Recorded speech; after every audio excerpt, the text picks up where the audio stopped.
CM Revanth Reddy సభ ఏర్పాట్లపై అధికారులు, ముఖ్య నాయకులతో సమావేశమైన TPCC working president Jaggareddy, Narayankhed MLA Sanjeeva Reddy.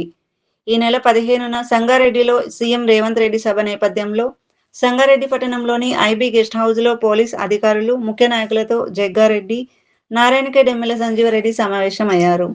CM సభకు జన సమీకరణ, వాహనాల పార్కింగ్ తదితర అంశాలపై చర్చించారు.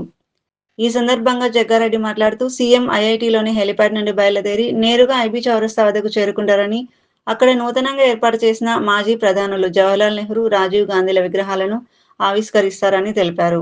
అనంతరం సీఎం మాట్లాడేందుకు అవసరమైన ఏర్పాట్లు చేయాలని తెలిపారు.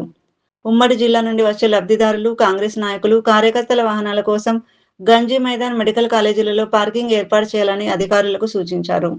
ఎమ్మెల్యేలు, మంత్రుల వాహనాలను డీఈఓ కార్యాలయంలో పార్కింగ్ చేసేందుకు ఏర్పాట్లు చేయాలని సూచించారు.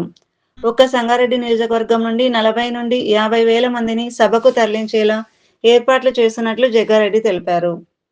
అధికారులు 20 వేల మంది లబ్ధిదారులను తరలించేలా ఏర్పాట్లు చేస్తున్నట్లు చెప్పారు.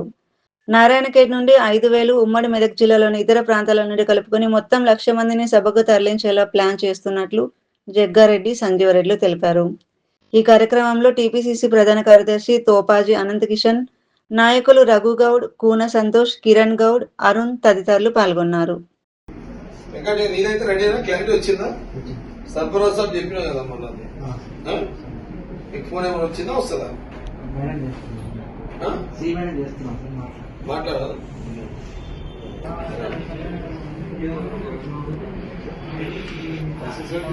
ఓకే